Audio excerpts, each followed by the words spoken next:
Pessoal, já estou com a doutora Gláucia Rodrigues, a dermatologista. Viu como eu falei para vocês, ela não é linda? Lindíssima, né? Então, vocês aí de Campo Mourão até Maringá, aqui está a doutora Gláucia Rodrigues, da Clínica Viver e dermatologista. E ela está aqui para responder umas perguntas, né? Eu sempre falo que feliz daquele que tem amigos, né? E a doutora Gláucia, minha amiga, já quando eu cheguei aqui há 14, 15 anos atrás, ela já foi no programa Nossa Casa.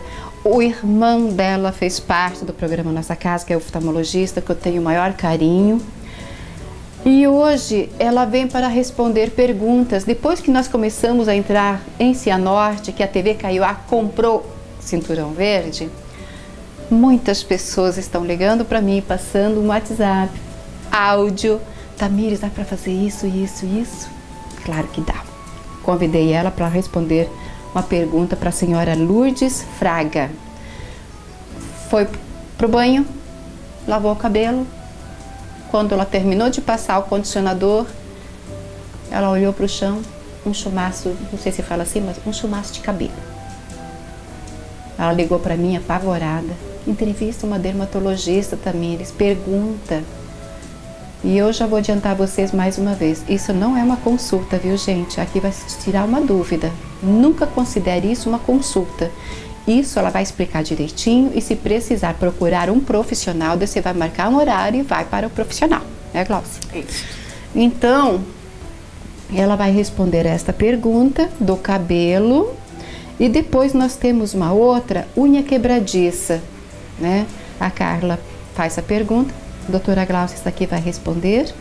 Manchas escuras durante a gravidez, tem uma pele bonita, mas engravidou, começa espinha, né, o acne, começa a inflamar, mas as manchas que são as piores, a espinha, a acne, dá um jeitinho, mas e as manchas? Será que sai? Então a pergunta dela, estou com bastante manchas, quando o bebê nascer, tudo isso some? Bom, eu não sei se some, a Gláucia responde, tudo bem? Oi, Tamires, tudo bem? Tudo certinho? Tudo certinho, obrigada pela oportunidade. Olha, hoje está de saudade, saudade. É o meu loirão. Ela me chama assim, de meu loirão. É o meu loirão. E daí, Gláucia, o cabelo? Até eu fiz a pergunta para dona Luz o seguinte, a senhora está fazendo quimioterapia? Ela falou, não, eu faço meus exames regularmente, eu tenho uma saúde boa. Daí conversamos bastante e ela falou que está passando por um luto recente, aconteceu o fato, ela perdeu o companheiro dela, né? Partiu, Deus recolheu, levou para casa, né? E ela quer saber agora o que está acontecendo, se é um estresse ou o que pode estar acontecendo. Então, Tamires, é assim, olha, queda de cabelo é uma das queixas mais comuns que o dermatologista tem no consultório, né? Então, quando a gente fala em queda de cabelo, tem muita coisa que tem que ser investigada, tem muita coisa que tem que ser questionada para o paciente para a gente poder chegar a um diagnóstico, né? Então, assim, são muitas as causas de queda de cabelo. Com certeza, essa questão que ela te referiu aí, de um luto recente, tem uma grande probabilidade de estar associada, tá? O nosso organismo, ele pensa, eu digo que o organismo humano ele é a máquina mais perfeita que existe, tá? Então, numa situação de estresse, o corpo nunca sabe qual é a causa exatamente do estresse. Ele sabe que ele está numa situação de estresse, que ele está numa situação de alerta. E daí o que ele faz? Ele poupa toda a energia para cuidar dos órgãos vitais, tá certo? E cabelo não é considerado um órgão vital, tá certo? Então, qual é o primeiro lugar onde ele vai deixar de suprir energia? É para o cabelo, tá? Então é muito comum queda de cabelo após situações de estresse. Qualquer tipo de estresse. Um pós-cirúrgico, a gente escuta muito o pessoal falando, meu cabelo está caindo por causa da anestesia. Não, é o estresse cirúrgico, né? A perda de sangue, o processo inflamatório que se estabelece após a cirurgia, essa situação de alerta que o corpo entra para conseguir se recuperar. Ele vai poupar a energia daquilo que não é importante, porque apesar de a gente gostar muito do nosso cabelo, não é vital, né? Então a gente não precisa de cabelo para viver, nem de unha. Então ele poupa a energia do cabelo e de unha. Então já respondendo a questão da unha, em situações de estresse, a gente pode ter também um enfraquecimento da unha. E daí estresse entra tudo. Isso tá? então quer dizer que o estresse provoca isso também?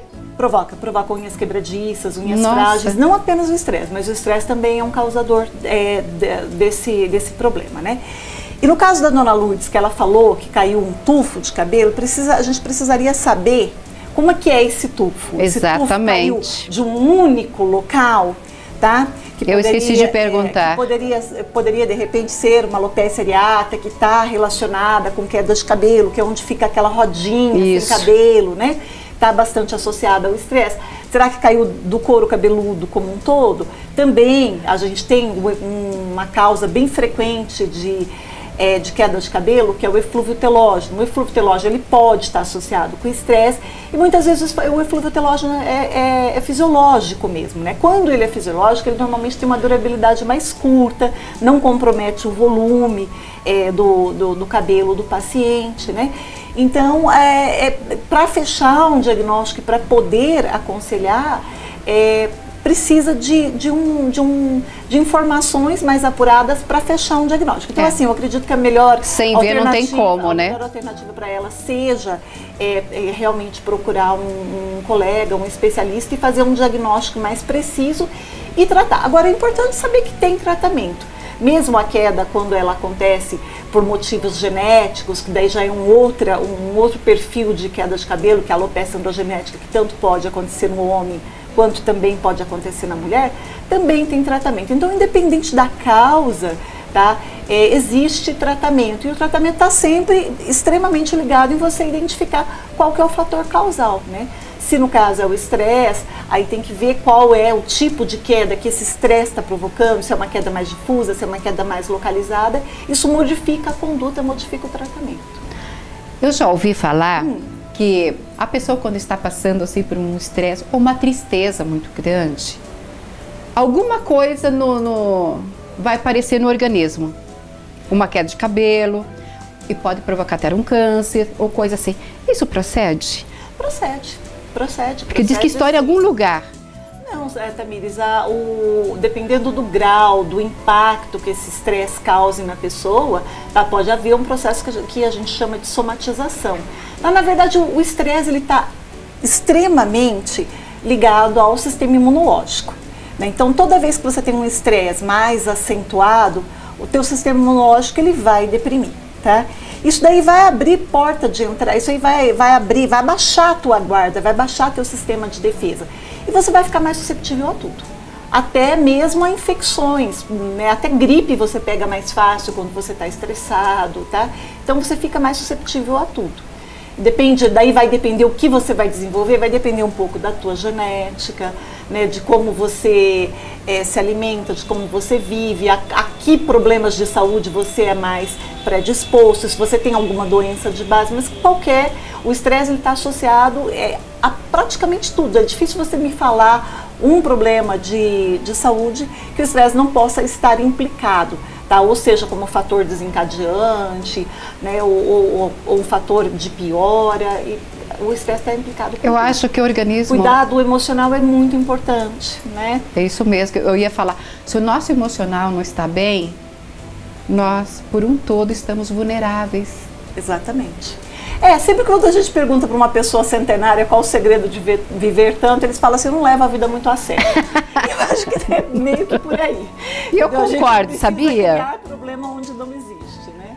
E eu concordo. A gente tem que saber levar a vida, não ficar se estressando tanto, pensando tanto em dinheiro, né?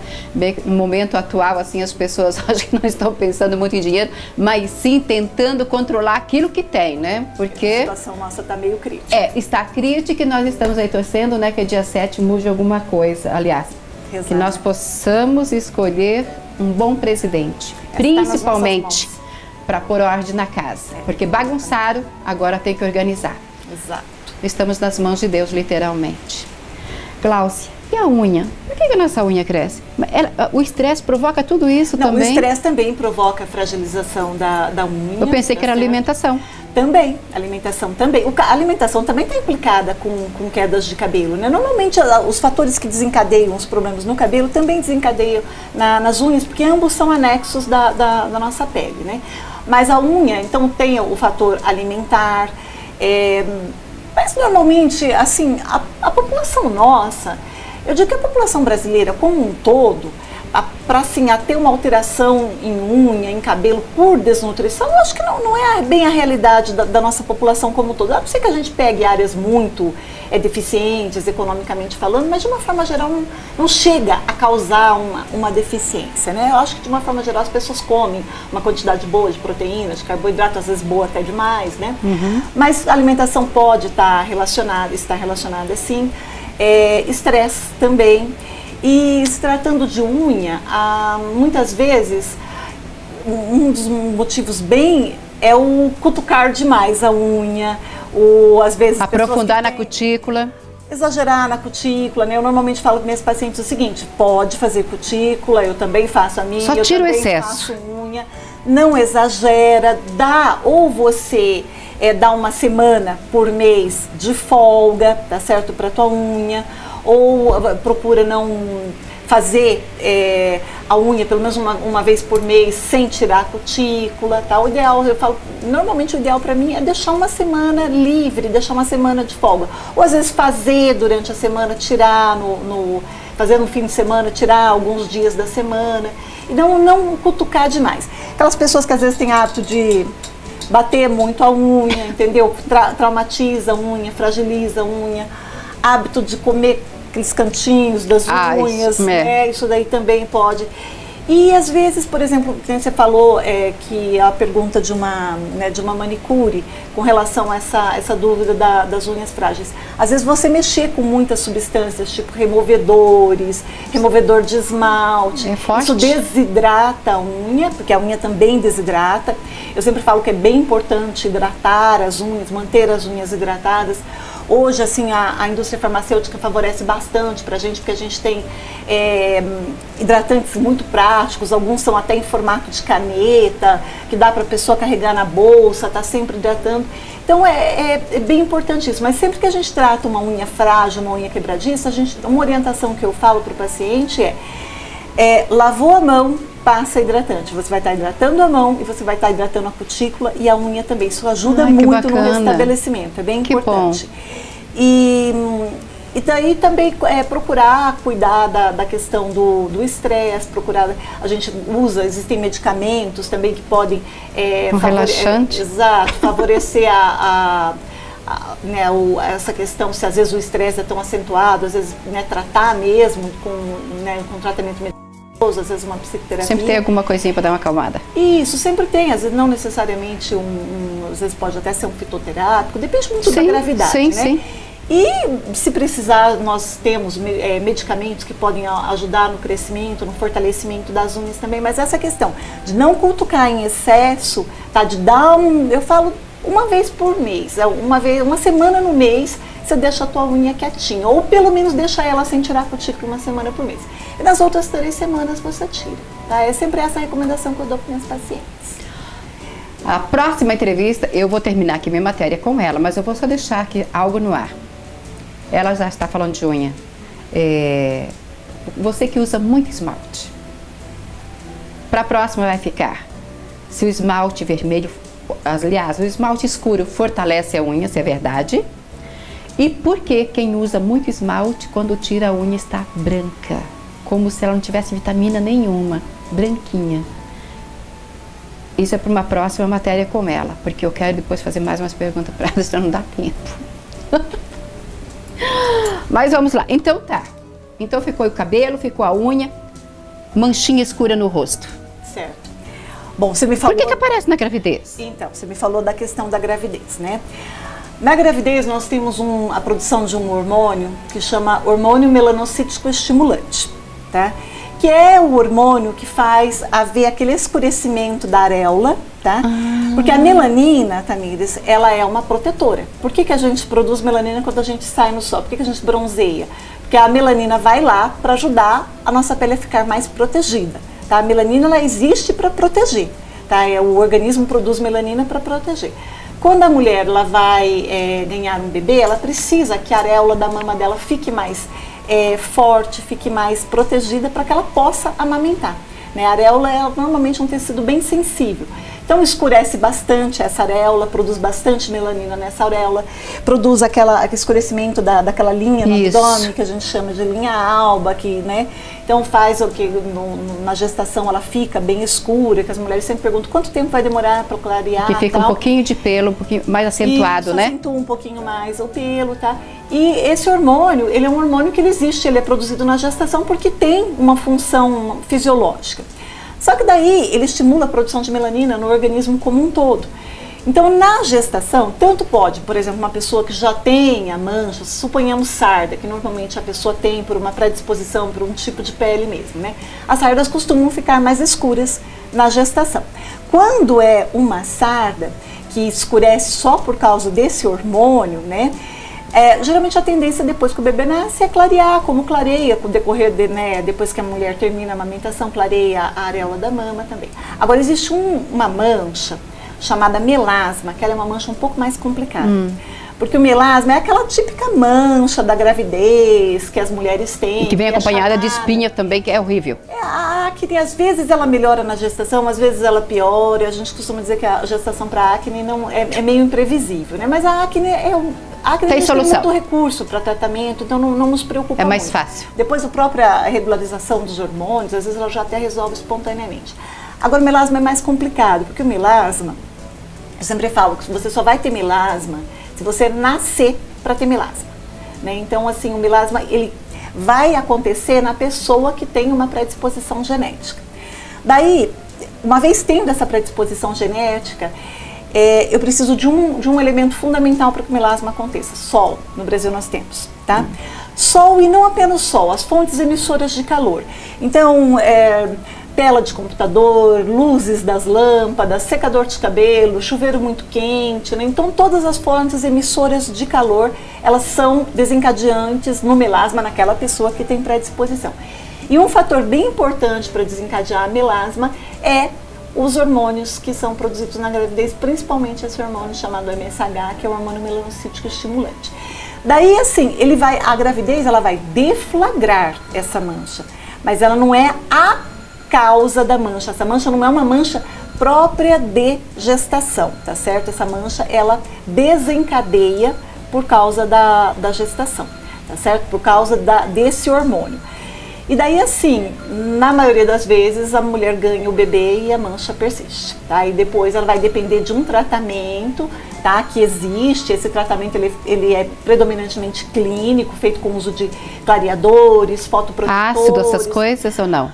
Tamires, não chega a ser tanto. O melasma, na verdade, é assim, ele piora quando ele é agredido, tá? Então, se a gente usar um ácido muito forte, por exemplo, fazer um peeling muito forte no melasma, pode piorar as coisas. Pode piorar. Na maioria das vezes vai fazer um processo de hiperpigmentação pós-inflamatória para a pele se defender. Lembra que eu falei que a melanina é uma defesa, sim, né? Ela pode produzir ainda mais melanina para se defender. Então, a gente evita ácidos muito fortes. Se for para fazer, eu falo para a paciente, olha, você pode até fazer, faz muito leve e faz consciente de que não é curativo. E depois você vai depender de um tratamento clínico paralelo, adjuvante também. E o laser, por exemplo, como ele é uma fonte emissora de luz e de calor, a gente também evita, porque também no caso do melasma pode piorar. Então o melasma ele é uma mancha que ele incomoda bastante as pacientes, é uma mancha que demanda um tratamento contínuo, o tratamento funciona bem, nós temos bons resultados. Esse tratamento ele é de um jeito no inverno, ele modifica no verão. É preciso usar protetor solar, que eu falo para elas, é protetor de luz, né? Não pode ser um protetor branco, precisa ser um protetor com cor de base para bloquear as lâmpadas, para bloquear a luz do computador, que é um outro tipo de raio, que não é o UVA nem o UVB. Então esse protetor tem que ser um protetor que faça uma cobertura.